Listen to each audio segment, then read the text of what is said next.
আসসালামু আলাইকুম প্রিয় দর্শক, আপনারা জানেন আজকে সকাল থেকে সকল মিডিয়ায় আলোচিত বিষয় ছিল গোপালগঞ্জ। গোপালগঞ্জ আজকে কি হলো? গোপালগঞ্জের এনসিপির একটা পূর্ব ঘোষিত কর্মসূচি ছিল, সেই কর্মসূচির নাম হলো মার্চ টু গোপালগঞ্জ। প্রশ্ন হলো, এটা আজকে সন্ধ্যায় প্রেস উইং জানিয়েছে এবং তারা আরও জানিয়েছে এটার জন্য পুলিশ কন্ট্রোল রুম থেকে সব কিছু নাকি মনিটরিং করা হচ্ছে। এটা জানা গেছে স্থানীয় সরকার উপদেষ্টা আসিফ মাহমুদ সজীব ভুঁইয়ার একটা ফেসবুক পোস্টে। আসিফ মাহমুদ সজীব ভুঁইয়া লিখেছেন, জীবন মৃত্যুর মতো পরিস্থিতি না হলে সাধারণ জনগণ কেউ ঘর থেকে বের হবেন না। মানে ওখানকার যারা আছেন তারা কেউ ঘর থেকে বের হবেন না আপনারা, যদি জীবন মৃত্যুর মতো অবস্থা না হয়। সব আইন শৃঙ্খলা রক্ষাকারী বাহিনীর সদস্য সংখ্যা বাড়ানো হয়েছে। নিষিদ্ধ সংগঠনের সন্ত্রাসীদের ... ভেঙে দেওয়া হবে। এই ... বলতে কি বোঝানো হয়েছে? আপনি কি ভেঙে দেবেন?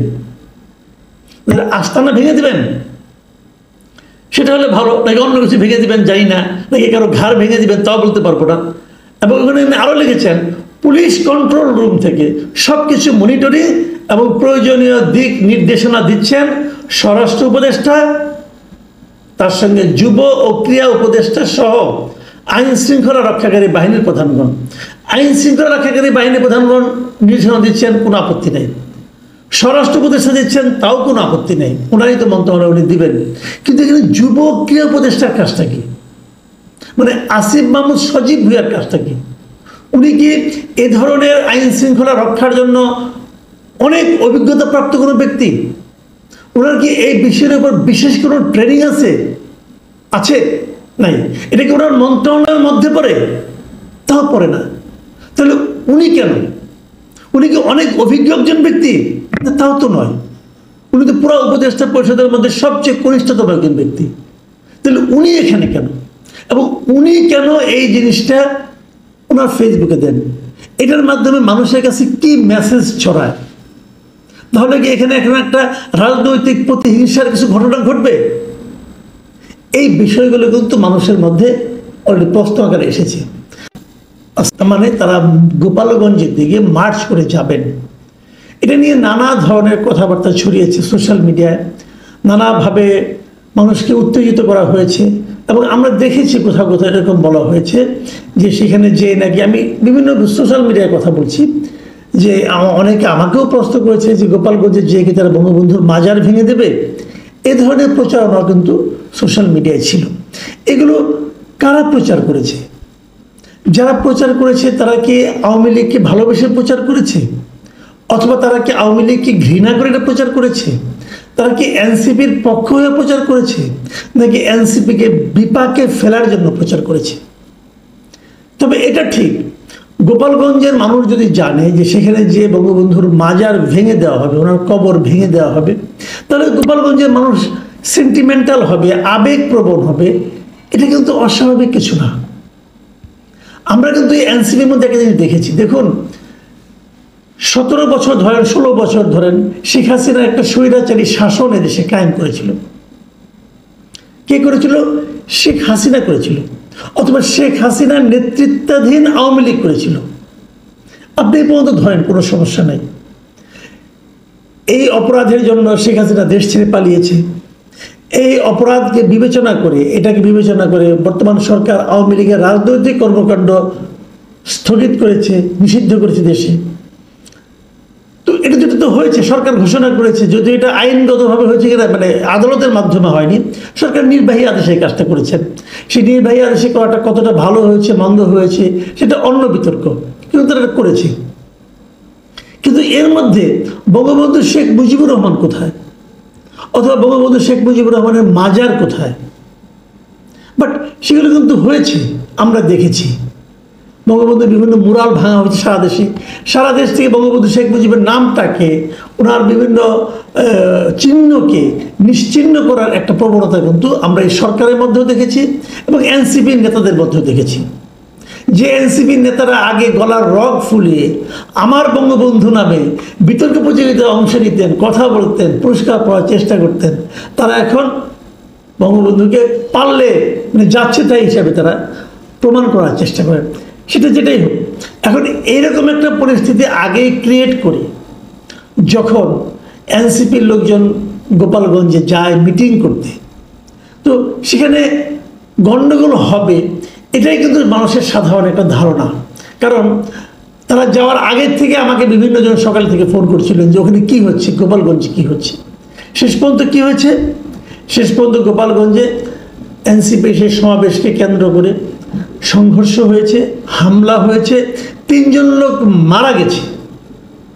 এই 3 জনের যতটুকু পরিচয় পাওয়া গেছে, একজনের নাম হলো দীপ্ত সাহা, তার বয়স 25, আরেকজনের নাম হলো রমজান কাজী, তার বয়স 18, আরেকজনের নাম হলো সোহেল মোল্লা, তার বয়স 41। এবং এদের আত্মীয়স্বজন যা কিছু বলেছে, তারা কেউ হয়তো রাস্তা দিয়ে যাচ্ছিল, পুলিশের গুলি, আর সবাই গুলিবিদ্ধ হয়ে মারা গেছে। এছাড়া আরও প্রায় 9-10 জন গুলিবিদ্ধ অবস্থায় এখনও হাসপাতালে চিকিৎসাধীন আছে। তবে এরা কেউ এনসিপির কেউ বলে জানা যায়নি, মানে পুলিশের গুলিতে তারা আহত হয়েছে।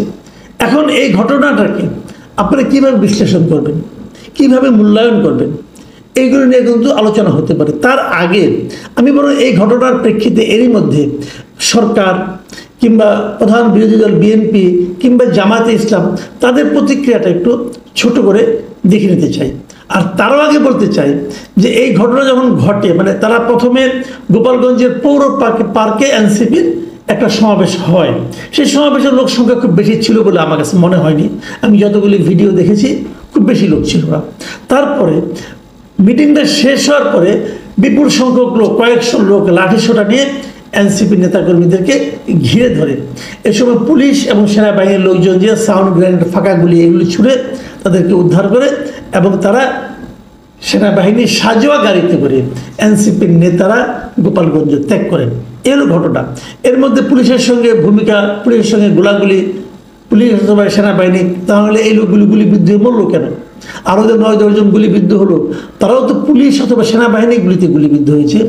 তো গোলাগুলি হয়েছে অনেক কিছু। যদিও এনসিপির মুখ্য সমন্বয়ক নাসিরউদ্দিন পাটোয়ারি সাংবাদিকদের কাছে অভিযোগ জানিয়েছে এ সময় পুলিশ ও সেনাবাহিনী নাকি নিষ্ক্রিয় ভূমিকা পালন করেছে। পুলিশ এবং সেনাবাহিনী যদি নিষ্ক্রিয় ভূমিকা পালন করে, তো লোকগুলি মরলো কেন অথবা লোকগুলি আহত হলো কেন, বুঝতে পারলাম না। কিছু যে একটা ঘটবে সেটা কিন্তু আমরা সকালের দিকে টের পেয়েছিলাম। কারণ সদর উপজেলার কাংসুরে এই ধরনের একটা ঘটনা, ওখানে পুলিশের একটা গাড়িতে ভাঙচুর করা হয়েছে, আগুন দেওয়া হয়েছে। তারপর উপজেলা নির্বাহী কর্মকর্তার গাড়িতেও ভাঙচুরের ঘটনা, হামলার ঘটনা ঘটেছে কিন্তু সকালেই। তারপরে এই মিটিংটা আমি বুঝলাম না প্রশাসন কেন করতে দিল, দরকার তো কোনো ছিল না। মিটিংয়েরও তেমন কিছু হয়নি, এটা তো অন্যভাবে হতে পারত। কিন্তু মারামারি ঘটাতে হবে, ভাঙচুর করতে হবে, লোকজন মরতে হবে। প্রশাসন যখন কোনো মিটিংয়ে 144 জারি করে, নানা রকম পরিস্থিতি বিবেচনা করে, প্রশাসন কি জানতো না এখানে যে এরকম একটা ঘটনা ঘটতে পারে? জানা উচিত ছিল। আমি প্রশাসনের ভূমিকার কিন্তু সমালোচনা করা প্রয়োজন বলে মনে করি। আসুন আমরা দেখি মির্জা ফখরুল ইসলাম আলমগীর কি বলেছেন। মির্জা ফখরুল ইসলাম আলমগীর এনসিপির কর্মসূচিকে হামলাটাকে ন্যাক্কারজনক বলেছেন এবং হামলাকারীদের দ্রুত গ্রেপ্তারের জন্য আহ্বান জানিয়েছেন। তিনি বলেছেন, আমি যদি ওনার কথাটা পড়ে শোনাই তাহলে উনি কী বলেছেন। উনি বলেছেন, ছাত্র জনতার আন্দোলনে আওয়ামী স্বৈরাচারী শাসক গোষ্ঠীর পতনের পর দুষ্কৃতিকারীরা আবারও দেশের অস্থিতিশীল পরিস্থিতি সৃষ্টি সহ নৈরাজ্যের মাধ্যমে ফয়দা হাসিলের অপতৎপরতায় লিপ্ত হয়েছে। দেখুন, উনি বলেছেন যে এই যে নৈরাজ্য সৃষ্টি, এর মাধ্যমে এই দুষ্কৃতিকারী গোষ্ঠী ফয়দা হাসিলের অপতৎপরতায় লিপ্ত হয়েছে। এটা কিন্তু হতে পারে, কারণ আমি এর মধ্যে দেখেছি এই হামলা এবং পুলিশের গুলিতে আহত নিহত হওয়ার ঘটনাকে কেন্দ্র করে আওয়ামী লীগের কিছু আপনার অডিও কিন্তু সোশ্যাল মিডিয়ায় আমি দেখেছি। আওয়ামী লীগের যে সভাপতি সাদ্দাম হোসেন, তার একটা অডিও আমি দেখেছি, সে অনেক রকম উত্তেজনাকর বক্তব্য কিন্তু দিচ্ছেন। এটা একটা উত্তেজনাকর ব্যাপার হতে পারে, এটাকে নিয়ে কেউ ফয়দা লুটতে পারে। এবং খুব আমি বিশ্বের সঙ্গে এটাও লক্ষ্য করি, আওয়ামী লীগের কোনো নেতা কিন্তু দেশে নাই, তারা বিদেশে বসে বসে বাণী ছাড়ে এবং ওইখান থেকে সে অনেককে উস্কায়। এবং উস্কানোর পর যখন ঘটনাগুলি ঘটে, তখন আওয়ামী লীগের যারা দেশে থাকে তারাই কিন্তু বিপদগ্রস্ত হয়। যাই হোক, এটা তাদের ব্যাপার, তারা এরকম করে আরাম পায় আর এরকম মেনে আরাম পায়, এটা নিয়ে আমি কিছু বলতে চাই না। জামায়াতের আমির একটা ফেসবুকে পোস্ট দিয়েছেন এবং সেখানে উনি বলেছেন, লিখেছেন, গোপালগঞ্জ তো বাংলাদেশেরই অংশ, যতদূর জানতে পেরেছি এনসিপি নেতৃবৃন্দ স্বাভাবিক নিয়মে সর্বপর্যায়ের প্রশাসনের সঙ্গে পূর্ব থেকে আলাপ আলোচনা করে তাদের কর্মসূচি বাস্তবায়নে সহায়তা চেয়েছেন। এটি তাদের রাজনৈতিক অধিকার।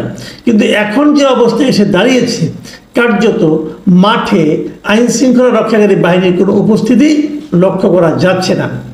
অতি দ্রুত সরকারকে অবশ্যই প্রয়োজনীয় পদক্ষেপ গ্রহণ করতে হবে, অন্যথায় ইতিহাসের পূর্ণ দায় সরকারের উপরে বর্তাবে।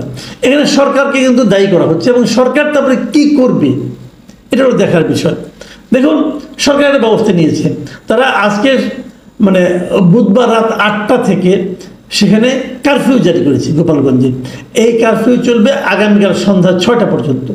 কেন এই মুহূর্তে কারফিউর কী দরকার ছিল? হয়তো তার এনসিপির কেউ নাই, তার মানে এই কারফিউ জারি করা হয়েছে মূলত আমার যেটা ধারণা যে অপরাধীদেরকে ধরার জন্য। যদি এটা হয় ভালো।